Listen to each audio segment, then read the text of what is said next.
Welcome back to the Triax Performance channel. Now, today we're going to do something a bit different, Shawnee boy. It's just me and you this time around. Damo couldn't join us, but today we're going to talk about some productivity habits, or as I put to you before we start this episode, try hacks for life, which I think is pretty good. So it might be a new YouTube playlist, this one, but we'll see how we go today. Now, this one is your brainchild. So maybe if you want to talk about how this topic came up and why we want to speak about it today. Be strong.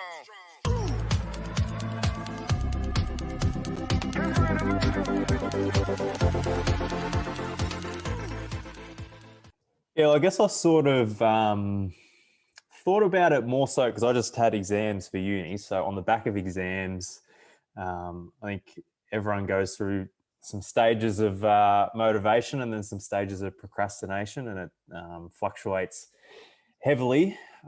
And I think for me personally, my plans sort of, or my habits as well, they fluctuate a bit. Sometimes I use them and sometimes I don't. And I guess I find that when I do use them, I actually am pretty productive and I'm able to get things done for some reason.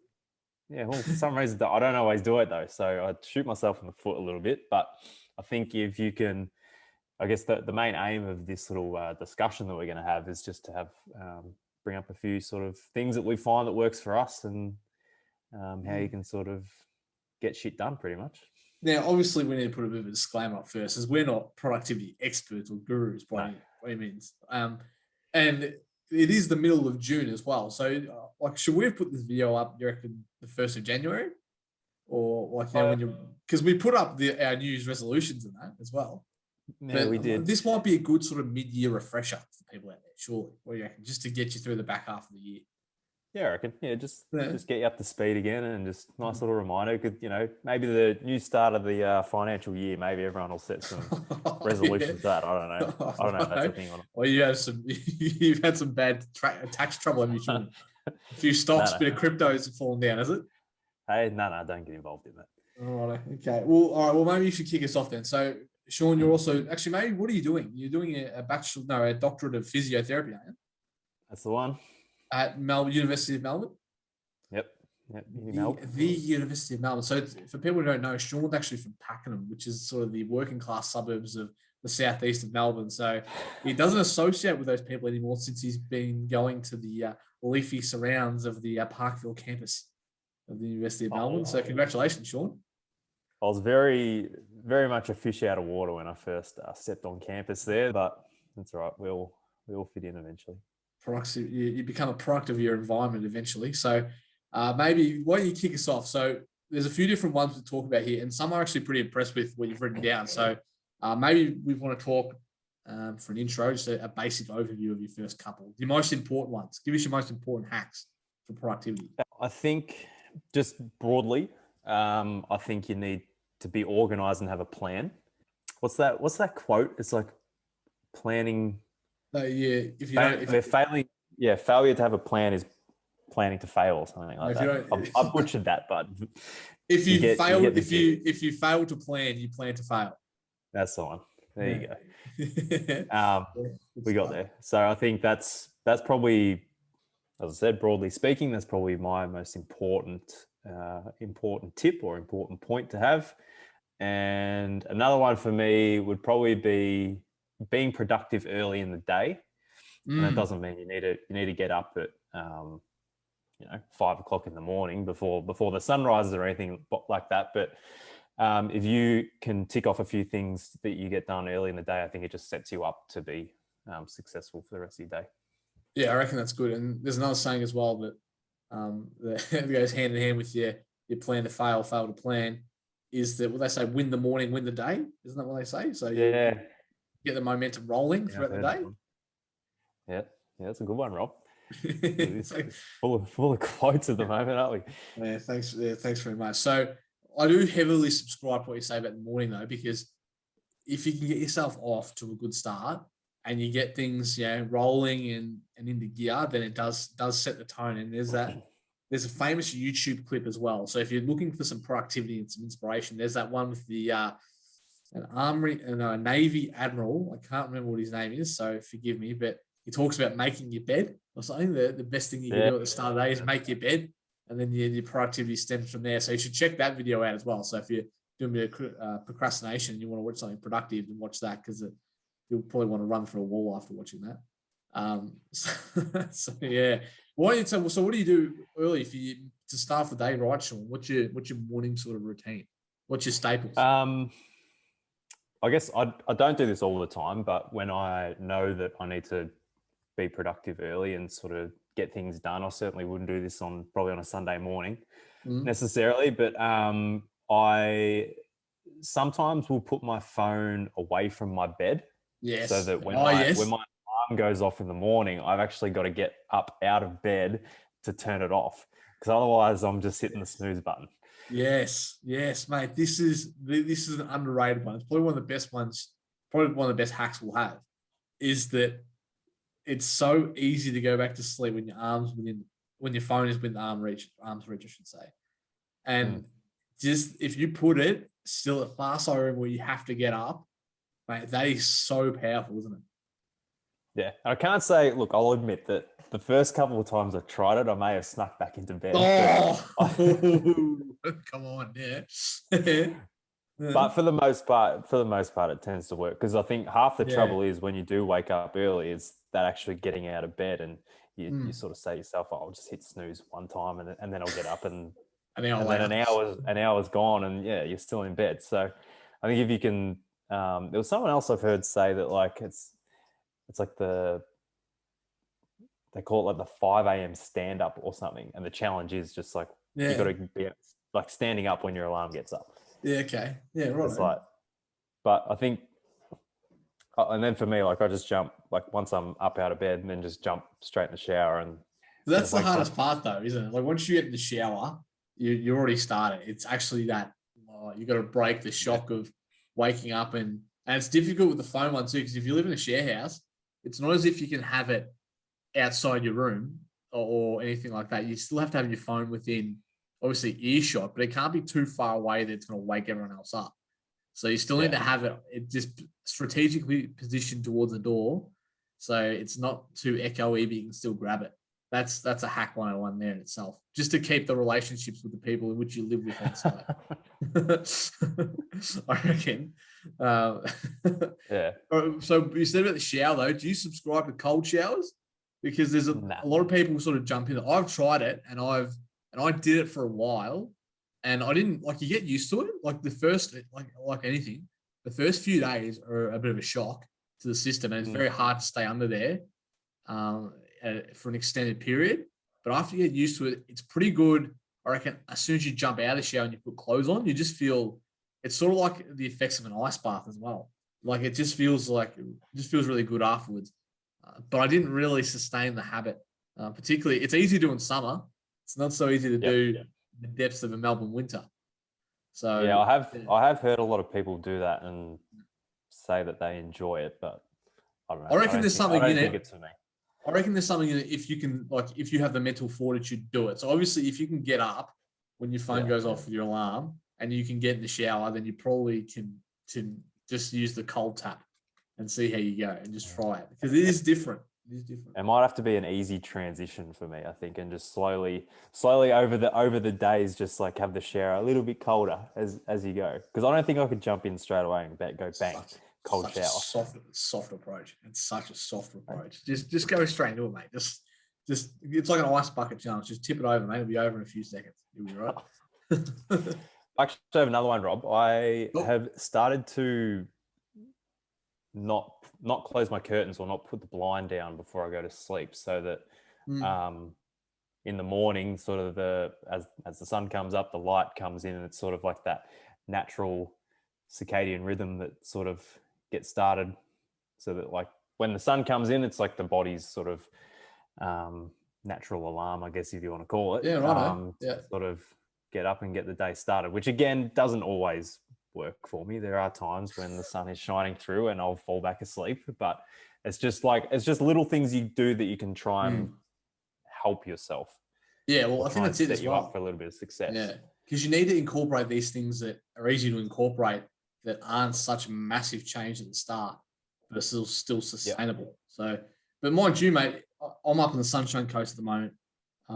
And if you know much about Queensland weather, the sun rises pretty early here. So I don't think you need your alarm in a different spot if you just open the curtains up here, because it gets bright pretty early. It's like 5:30, 6 o'clock. The sun is up here. So I do buy into what you're saying there, because as soon as your body sees that sunlight creep in, you're just up. That's it. So yeah, it's an interesting point. I don't mind that one. What about then, if we move on, so from that early morning when you first start, do you have anything before breakfast, or like any sort of thing you do after you have a shower or before you go to work or anything like that that you need to do to stimulate that productivity further, or not? I wouldn't necessarily say before breakfast, but breakfast can be part of it. It's just like I've seen people call it like a power list, where it's like sort of like a little list of, like a little to-do list of, I guess what you were saying before, Rob, about making your bed in the morning. It's just like easy tasks that you can tick off, that sort of gets the ball rolling and makes you feel like you've been a little bit productive already, and it sort of makes you feel a little bit less stressed or a little bit less overwhelmed. You get that little dopamine hit when you've sort of ticked things off. And I don't have like that. For me, will change most days, and you can make that list like before you go to bed. It's probably better to have it ready for the next day. That can include just having breakfast, making your bed. It might be you need to go to the post office or something, or I don't know, you need to walk a dog or something like that. And you just do these real easy tasks that you can do. Don't take too much effort. Just get them done early. So it's just it's like that momentum thing again, isn't it? Like just trying to roll through them and churn the tasks over. So I'm sort of a bit different to that, I reckon. I'm not the guru of productivity or continual production, but I like to read. So reading and meditation are sort of my two main things in the morning. So whatever time I get up, usually about 5:30, and then I'll get up or whatever. I might immediately do exercise usually as well. So exercise is one we haven't spoken about yet, but I do like to incorporate some exercise early in the morning. So I've got a bit of a running focus, which is some of my goals as well. So doing a lot of running, which is really good straight away in the morning, but then come back and like to do reading of, what it might be, half an hour, maybe 15 minutes each in terms of two different books, and then do maybe 10 to 15 minutes of meditation as well. So I feel like that is a good start, and then I'll go breakfast or whatever, and then start the day with the important tasks after that. So I feel like it sort of fits in pretty well. It's a nice, calm, personal way to start the day, and hopefully with minimal phone interaction as well there, I feel like. Because that's another thing as well. As soon as you get the phone involved, mate, it just blows up from there, doesn't it? Yeah, it's probably another one I've tried to, and again, doesn't always happen, but trying to limit social media use like first thing in the morning. Yeah. Sets a bad tone, doesn't it? Yeah. And it's almost like if you see, like I think for me, not so much anymore, but maybe a few years ago, it was always seeing things and comparing yourself to other people and that sort of thing. And it just if you see that first thing when you wake up, it's just because like social media is a highlight reel. It just, if you start feeling shit about yourself in the morning, then like, you're probably gonna have a pretty shit day. Yeah, exactly. So. Well, I suppose that's the reverse of what we're saying about you win the morning, win the day. If you're defeating yourself in the morning by looking at the highlight reel you just mentioned, then it's a long way back, isn't it? I guess like going back to what you were saying just before, Rob, about your meditation and reading and that sort of thing. I think the important thing is, as we've sort of prefaced a few times, we're definitely not experts or guru in this space. So it's about finding what sort of works best for you and what you find and it might take some experimentation and try a few different things. And reading and meditation is something that I do as well, but it's just something I don't do first thing in the morning. Well, that's interesting. So meditation I used to do as soon as I got up, but then I stopped doing it because I'd actually almost fall back to sleep.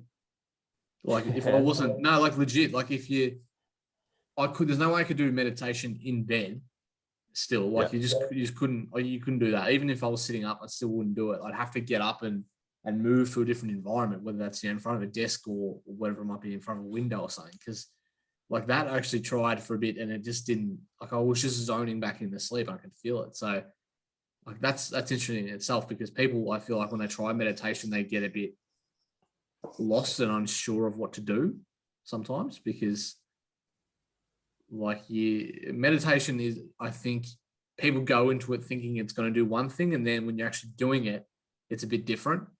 Like it's just trying to like not necessarily quiet the mind, but sort of be a bit more aware of what's going on and your thought process around that. Whereas some people, I think, have maybe Hollywoodified it. That's not even a word.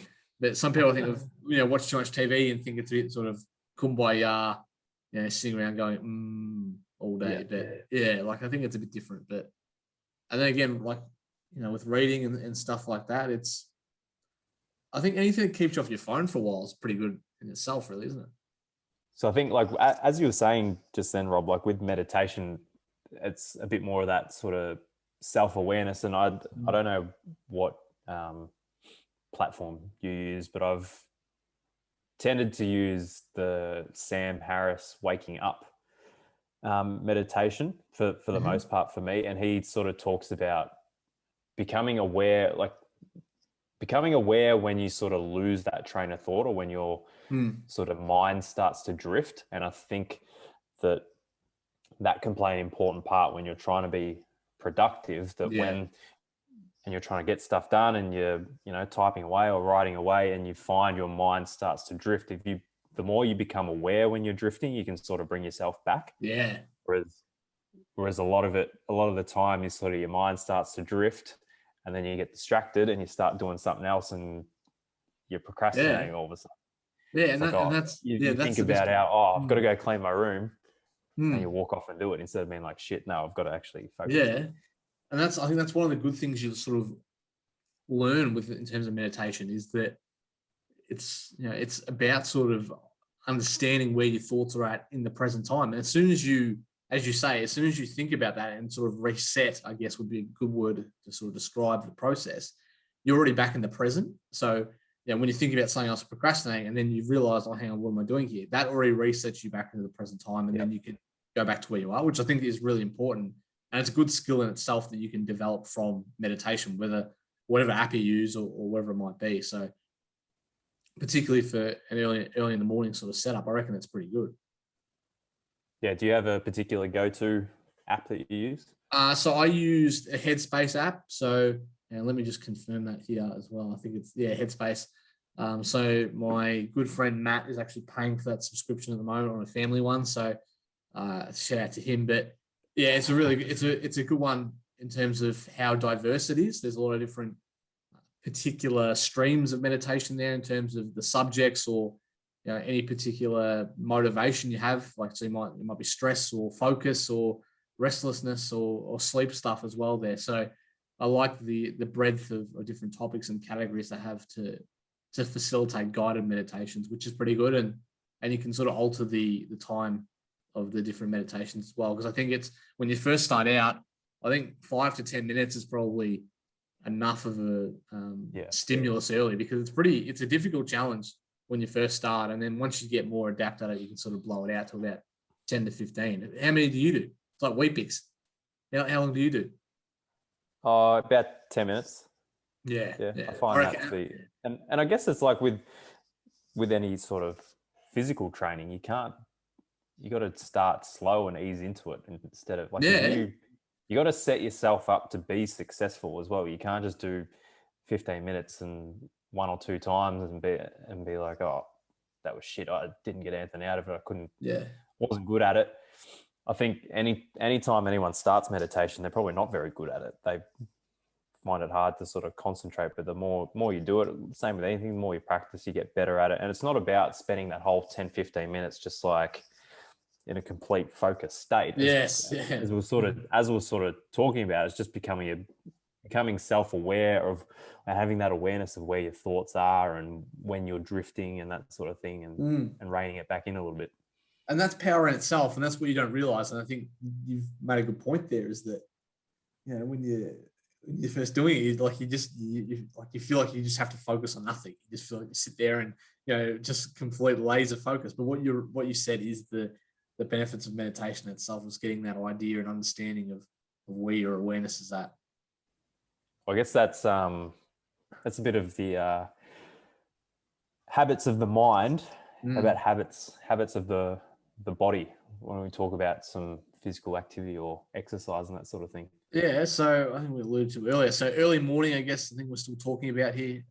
For me personally, it's a bit of a staple in terms of doing some sort of exercise, depending on whether I have to go to work or not. I think is an interesting one. So let's say 9 to 5 version, Monday to Friday. That would be, I'd probably have to get up and have breakfast and then drive to work and use the facilities there. Or, if it's a weekend, I'll just get up and go for a run straight away. It needs to be an immediate sort of setup for me. Otherwise, I'll just won't exercise. So that's how I sort of incorporate it. And I feel like it's probably necessary for me to get that good early win on the board early. What are you like, Shawnee? Are you a weights man or a running man, or what do you sort of do? More weights than running. Yeah. I find it tough to exercise in the morning, actually.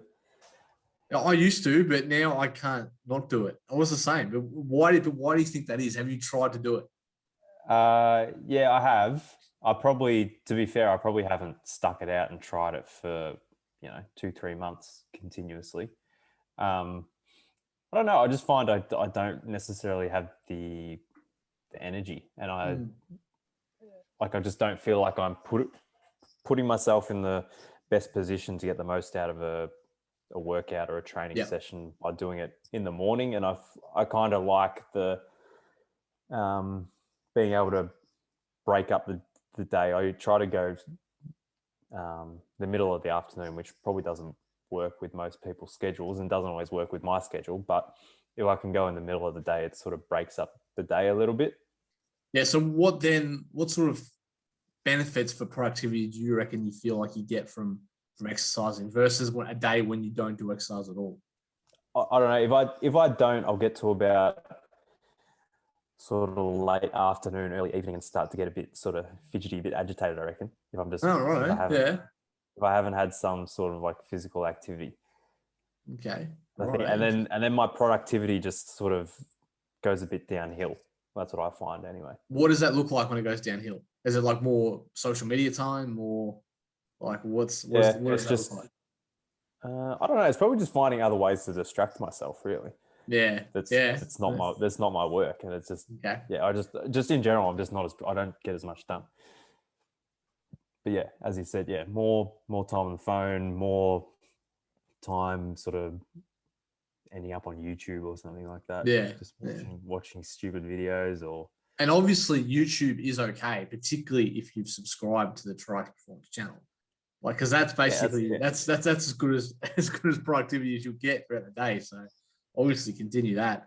But I think for me personally, I think it's probably similar in the fact that if you have those early wins, it all accumulates to your success throughout the day and confidence for you to get the job done. So I feel like for my mental stimulation and well-being that it's vital to continue on the day. But having said that, though, I still have days where I haven't exercised and I've still done okay throughout the day, provided the other processes are still there, like reading and meditation. So I don't feel like if you don't do like structured physical activity where you sort of exert yourself, would you do anything else to supplement that, such as like just having some time outside or going for a walk? Probably go for like some sort of outside exposure. I'm not a big walker. I was during lockdown last year, but that was only because I couldn't run because my calves would blow up like a hot air balloon. So I'd probably, obviously my default is always having some structured physical activity, but wouldn't discount, just getting some normal incidental activity anyway. So now we've sort of spoken about the main ingredients to have a productive day in the morning, Sean. What do you feel like when you really need to knuckle down and do some work? So, this could be from 9 a.m. onwards. It could be after lunch. What do you feel like are the main things you need to do to, keep that momentum going, actually doing some work throughout the day? I guess as I said, because I tend to exercise in the middle of the day after like doing that exercise, having lunch, that's almost like a little reset. You sort of almost sort of start again. And for me, it's just doing pretty much all that we talked about. Like, it might be making a new to-do list or sort of rejigging your to-do list. Your priorities might change throughout the day. Something might pop up that you didn't expect. You might not have gotten as much done as you've sort of hoped. Even some meditation middle of the day, just get yourself back on track. That I probably don't do that too often, but if I know that I'm probably going to be struggling a bit to sort of tune in, or I'm not sort of raring to get back into it, then that can be, it's just another tool in the toolbox really that you can use. Yeah. What about you, Rob? Do you have any? I think the main one is obviously similar to your Power 5, I think you were talking about. But yeah, the first one is just making sure that I know the sort of the main objectives for the day. I like to call them objectives rather than tasks, because, tasks seems a bit like, mundane. They're just objectives for the day. But the one I've been trying at the moment with great success is leaving my phone in a different room. So at the moment I'm staying in a resort. So what I've been doing is I've been leaving my phone in my room, and then going to the foyer or the conference room to do work, and, leaving for 2 to 3 hours at a time, and then coming back for, to have lunch or whatever it might be, get a drink. And I feel like that has been outstanding for productivity, to be honest. Just removing the distraction altogether has been an easier adjustment than what I expected. I'm not reliant upon it because it's back in my room and I don't need it. So that's been probably the main ingredient to the recent productivity I've had. And it's amazing how profound it's been, I feel like.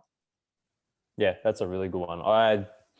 I sort of do the same thing a little bit. Like, I'll either put my phone on do not disturb mode, but it's sort of one of those things where, unless it's what's that saying? Out of sight, out of mind. Yeah, that's it. So like, if it's still sitting on the desk, then I'm gonna you still keep looking at it. Absolutely, yeah. Even if it's on do not disturb. So I'll either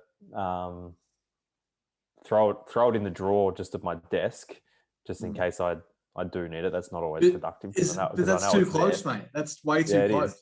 Yeah, it is. Otherwise, occasionally I'll just leave it in my bedroom. But I think for most people, that's going to be the main distractor, isn't it? The phone. Well, and it is, and it's obviously a generational thing, mate. Like, we're all suffering from that same sort of attention that we need to get from the phone. Even the do not disturb, though, like, even if you've got it on, mate, you'll still check and think, oh, I've had it on do not disturb, but I haven't got any notifications. So I wonder, there was surely going to be some notifications. That's what the mindset is. So I honestly feel like you have to cold turkey it and then throw it in somewhere and then come back later. Because when you realize that you don't actually need the phone throughout the day, there's just so much more potential to get things done. And I was guilty of this more than anyone, but I've done it. I reckon I've done it every day for the past week, and the productivity is just skyrocketed. And I feel better for doing it, regardless of whether I've had exercise or whatnot. It's almost like a cleanse from the social media as well, which is a whole different other can of worms we could open up.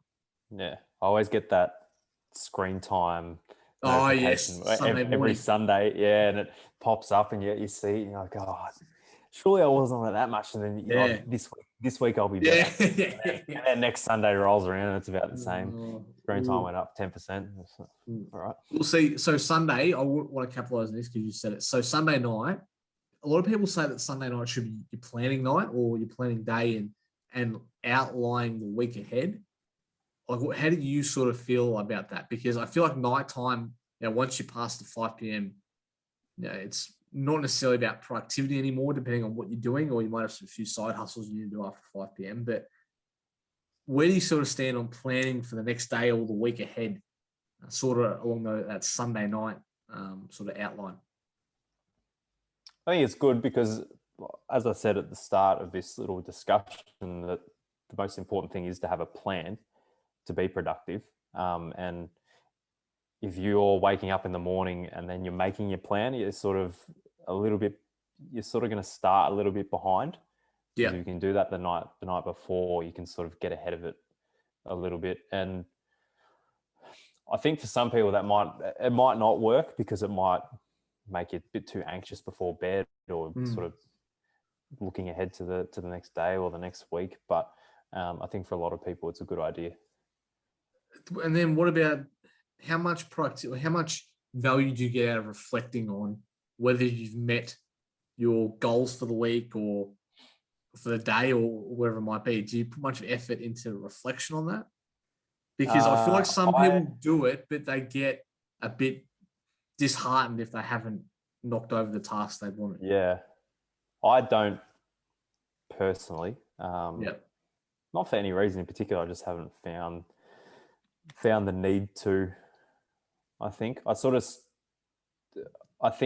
probably would be one of those people that if I looked back and I think I would focus more on the things I didn't get done rather than what I did get done. Yeah. And I sort of tend to just try and break up the week. Like if I have things I want to get done in the week, I try and break it up sort of day by day, and then if anything's left over at the end of the week, then I just push that into the next week and hopefully get it done rather than reflecting of like the negative stuff. Didn't get that done, which I don't know. That's just my approach. Do you do much journaling? Like, do you write about things away from? Because I personally have taken up journaling the last 12 months, and it's been really good. I don't necessarily do it every day, but I always do it at least within a couple of days of each other. And I've found it very therapeutic as an alternative means. I don't know whether it's necessarily productive, but I feel like it's a bit cleansing, and I enjoy making time to do it. I'm not sure about you, but I feel like it's been good for me. Yeah, I've never done it. I've heard a lot of people talk about it, and I've heard the benefits of it, but it's just something I've never got around to be honest. That's the thing, is everyone says it's about the time commitment, Sean, but you can still do it. Like you can still find 10 minutes. I wouldn't say I haven't done it because of the time commitment. I probably just haven't done it because I haven't identified it as a priority or something that would be necessarily beneficial to me. Which in saying that, I could start it and think that why didn't I do this sooner? Yeah, absolutely. But I don't know. I guess at the moment I don't have an immediate need to or desire to do it. Well, maybe you could start today. You could say, what's the date? The 25th of June, 2021, where Rob told me to start journaling, started journaling, liked it. What do you write about? What do you journal about? Anything. So you can do, your thoughts for the day. It might be frustrations or things you wish might have happened differently, or highlights or little cool things you might want to read back upon in 10 years. A lot of people do it in different ways, but I just write whatever I feel like is most pertinent on that day. So hopefully a mixture of some good things and some lessons and highlights and things that, Rob in 20 years would like to look back upon and smile, laugh, or cry. So yeah, I feel like it could be anything. And there's no rhyme or reason to it. And I think a lot of people do it in different ways, but something I very much look forward to. But that's also an interest of mine, is trying to express through the written word as well. So it's not something that's completely foreign to me, I guess. Like if you enjoy writing or whatever, then it might make it a bit easier to incorporate. Yeah, I suppose if that's something you do or something you enjoy doing, that can be part of your little list of things you do at the start of the day and get the ball rolling. Absolutely. All right, so to finish off then, maybe we want to talk about some technology. So is there any supplementation or any supplementary pieces that you can incorporate that you do at the moment that might be good for people out there, Shawnee? Yeah, so there's a few or a couple of websites. One of them you introduced me to, actually, Rob, called Monday.com. Yes, good one. Yep. And another one called Trello, which is similar. It's essentially just making lists, really. Yeah. And you can add on Monday.com, you can sort of add dates that you want things done by, and for us with Triax, we've sort of used that to sort of break up tasks and see where we're at with certain things. You can add like your progress towards it, like if it's been finished, hasn't been started yet, that sort of thing. It's just a good way to sort of visualize everything you need to do and everything that needs to be done, rather than having your to-do list in your head. and sort of getting overwhelmed, if you can get it all out and sort of see where you're at and where your progress is at, it can sort of relieve that stress a little bit, I guess. Absolutely. And I think the good thing about Monday is that it has the progress bar in there as well. So you can I like that. You can visualize that as well. Instead of just, it hasn't been finished, you can sort of see, well, I've got the ball rolling on these different things as well, which has been good for us. So yeah, those two are a couple of good ones there. Is there anything in terms? Hey? Sorry, I think lists just regardless are good, because for me anyway, I don't know if this is the case for everyone, but I find, for some weird reason, I find enjoyment in ticking things off a list absolutely, and just like it gives you that, it's like it gives you that little dopamine hit, and you're just like, boom, done. Like when you're checking notifications when they're on Do Not Disturb, and you see the mass backlog of notifications on this one. Yeah, all the comments of support on the TikTok and the Instagram reels. Shawnee star. Where's Shawnee been all this time? Blowing it up. Yep, that's good. And you got any other apps, Sean, before your head enlarges past the dimensions of your Zoom little chat there? Yeah, so I came across one quite recently actually, and I've only used it a couple of times, but it's an app you get on your phone, and it's called Forest. Okay. What you do is you open up this app, you set a little timer, and you start it, and a little tree starts to grow.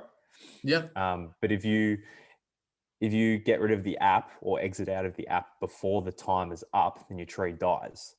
Right. Okay. I think it would only work for some people, depending on your personality, I guess. But there'd be people that would, out of spite, would refuse to close that app because it would just frustrate them for that tree to die, and you've almost failed the task in a way. And I think if you do, the timer counts down and you get your tree, and you can sort of create like a nice little forest of your own and all these different trees in there and that sort of thing. So that's good, mate. It's very so I'm gonna try utilize that.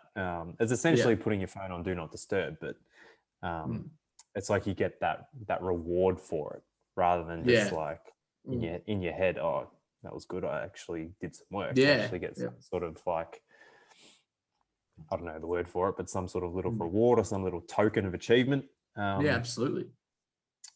So yeah, it's a nice little one. I think I'm going to try and utilize once uni starts back up in a couple of weeks. And a cool thing about it is you get these little tokens or little coins that you can then for your achievements that you can then donate to the app, and they use that to plant trees, like actual trees all over the world. So there you go. So sustainable for your productivity and the world. Yeah, and the environment. Can't get much better than that. Nice little one.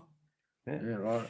All right. Well, let's finish off. Give me your top three musts for productivity. Just three, just bang. Give us the three. Your three you must need. Be organized, have a plan. Yep. Be productive in the morning. Yep. Be physically active. Oh, it is beautiful. Yeah. So, mine are. Well, the first one is phone in an opposite room. So phone location has to be, far, a long way away from you. Second one is journaling, and the third one is physical activity.